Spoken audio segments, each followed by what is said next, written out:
साथियों नमस्कार। हमारी भारतीय संस्कृति तो नारी के सम्मान में लंका दहन और महाभारत की थी, लेकिन क्या आज हम अपने नारी के सम्मान में, अपने घर की बालिका के सम्मान में, अपने घर की बेटी के सम्मान में क्या कोई आवाज़ उठा पाते हैं? क्या कहीं हमें न्याय मिल पाता है? कहीं कोई घटनाएं घट जाती हैं तब हम लोग कुछ दिन धरना प्रदर्शन करते हैं और कुछ विशेष व्यक्तियों पर कार्रवाई होती है, उसके बाद लोग भूल जाते हैं और घर चले जाते हैं। साथियों, यह कहां से उत्पन्न हो रहा है कि लोग बेटियों के साथ जो घटनाएं हो रही हैं लोग उस पर ध्यान नहीं दे रहे हैं। मैं आप सभी को आज बताना चाहता हूं कि कई ऐसी घटनाएं घट चुकी हैं और इस पर हम लोगों ने संज्ञान में ही नहीं लिया है। संज्ञान में यदि हम लोग लेते हैं और घटना क्यों घटी इस पर काम करते हैं तो आगामी कई घटनाएं रुक सकती थी। जैसे मान लीजिए 2012 में जो निर्भया कांड हुआ था, उससे हम लोगों ने क्या सीख लिया? उससे क्या हम लोग कुछ सीख पाए? क्या उस घटना के बाद जो हमारा कानून व्यवस्था है वो मजबूत हो पाया? क्या उस घटना के बाद जो पुलिस प्रशासन है क्या मजबूत हो पाया? क्या उस घटना के बाद जो हमारा कोर्ट फैसला देता है उस फैसले में तेजी आई? उसी निर्भया कांड के दोषियों को सजा देते देते यही कोर्ट 8 साल का समय लगा दी, और जब फैसला आया तो हम लोग कहते हैं कि कोर्ट के फैसले का हम स्वागत करते हैं। देर से मिला न्याय भी एक प्रकार का अन्याय है। साथियों, हम कोर्ट के फैसले का स्वागत करते हैं, लेकिन बहुत देर से कोई कोर्ट का फैसला है तो इसका हम विरोध भी करते हैं। कोई भी घटना घटने के बाद हम कितना भी धरना प्रदर्शन करें, कितना भी कैंडल मार्च करें, यदि कोई भी प्रशासनिक व्यवस्थाओं में बदलाव नहीं हो रहा है तो हमारे शासन और प्रशासन की ये विफलता है और हम लोगों के धरना प्रदर्शन और विरोध का कोई भी मतलब नहीं निकलता है। एक दिन फिर हम धरना करते हैं और घर चले जाते हैं और प्रशासन का फिर वही रवैया रह जाता है। साथियों, ये जो घटनाएं घटती हैं इसका कुछ जिम्मेदार हम सब भी हैं, हमारा ये समाज भी है। साथ में मैं कुछ हिंदू भाइयों बहनों को कहना चाहता हूँ जो अपने आप को हिंदू मानते हैं, वे अपनी संस्कृति को कहाँ ले जा रहे हैं। हमारे ही समाज में जब शादी विवाह होता है तो कुछ लोग शादी विवाह में केवल इसलिए नहीं जाते हैं कि आपके विवाह में, आपके शादी में तो ऑर्केस्ट्रा नहीं जा रहा है। साथियों, ये जो घटनाएं घट रही हैं ये समाज की कुरीतियों के कारण ही घट रही हैं। आज का समाज इतना गंदा होते जा रहा है और इस समाज पर ना सरकार का ध्यान है और ना इस समाज पे खुद समाज का ही ध्यान है। हमारे बुजुर्गों का कोई अनुभव लेना नहीं चाह रहा है, उनके पास कोई बैठना नहीं चाह रहा है, और आज के ज़माने में सोशल मीडिया के माध्यम से जिस प्रकार से अश्लीलताएं फैलाई जा रही हैं, लोगों का विचार बदल रहा है, ये पता नहीं कहाँ जाके रुकेगा और हमारा समाज क्या कर रहा है ये कुछ नहीं समझ में आ रहा है। यदि आप किसी को कुछ कहिए तो आपको कहेंगे कि समाज डेवलप कर गया है, समाज आगे बढ़ चुका है।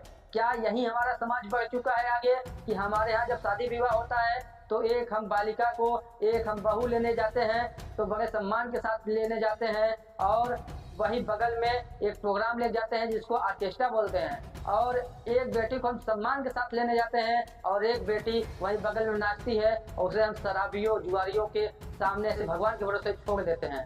क्या यही हमारा समाज है? समाज जो हमारा हिंदू धर्म एक ठेका लेकर बैठा है, क्या इसी हिंदू धर्म में मैं बात कर रहा हूँ। कई जगह मैं मेले में जाता हूँ, जैसे कि जन्माष्टमी का मेला है या दशमी का मेला है, तो उसमें हम जब जाते हैं तो पता चलता है कि जो प्रोग्राम होते हैं वहाँ पे 4 दीवारियों के पर्दे में ऑर्केस्ट्रा चलता है। साथियों, क्या ये चीजें यही हमारा समाज है? क्या यही हम अपने हिंदू धर्म को बचा कर रखने की बात करते हैं? क्या यही हमारी भारतीय संस्कृति है? हम अपने भारतीय संस्कृति को कहाँ जिंदा रखे हैं? हम अपने शादी विवाह में ऑर्केस्ट्रा के नाम पे अंग प्रदर्शन करवाते हैं। हमारी भारतीय संस्कृति जिंदा है? इसलिए साथियों, इस सेंसर बोर्ड को भी मैं कहना चाहता हूं कि जो मूवियों को पास कर दे रहे हैं, जो वेब सीरीज आ रहे हैं, जो सोशल मीडिया पर अश्लीलता फैल रही है, जो समाज में ऑर्केस्ट्रा के नाम पे अंग प्रदर्शन हो रहा है, जब तक ये सब चलता रहेगा तब तक हमारे समाज में कुरीतियां जिंदा रहेंगी और कोई भी घटना घटेगी तो इसका एक सबसे बड़ा जिम्मेदार हमारा समाज खुद है। हमें इन सभी को समझना होगा, तब जाके हम कुछ कह सकते हैं कि हमारा समाज सुधरेगा। साथियों, हम सुधारने के चक्कर में पड़ते हैं लेकिन स्वयं सुधरने के चक्कर में नहीं पड़ते हैं। जिस दिन हम स्वयं सुधरने के चक्कर में पड़ेंगे उस दिन हमारा समाज बहुत तेजी से सुधरेगा। हमें यदि समाज से कुरीतियां बाहर करनी है तो हम सभी को मिलकर खुद एक समाज से लड़ाई लड़नी पड़ेगी और कुछ ऐसे अराजक तत्व जो हमारे समाज में है उनसे हमें दूरी बनाना पड़ेगा और तब जाके हम इनका सफाया कर पाएंगे। साथ में मैं शासन और प्रशासन से भी ये निवेदन करना चाहता हूँ, जो उनके नियमावली है उसके अनुसार ही लाइसेंस दें। कैसे किसी ऑर्केस्ट्रा को, किस नृत्य, किस कलाकार को देखते हुए वे लाइसेंस दे देते हैं? क्या उनके सुरक्षा की बात कोई पुलिस करती है? क्या उनके सुरक्षा से संबंधित कोई पुलिस के पास कोई गारंटी लिस्ट है? नहीं है साथियों।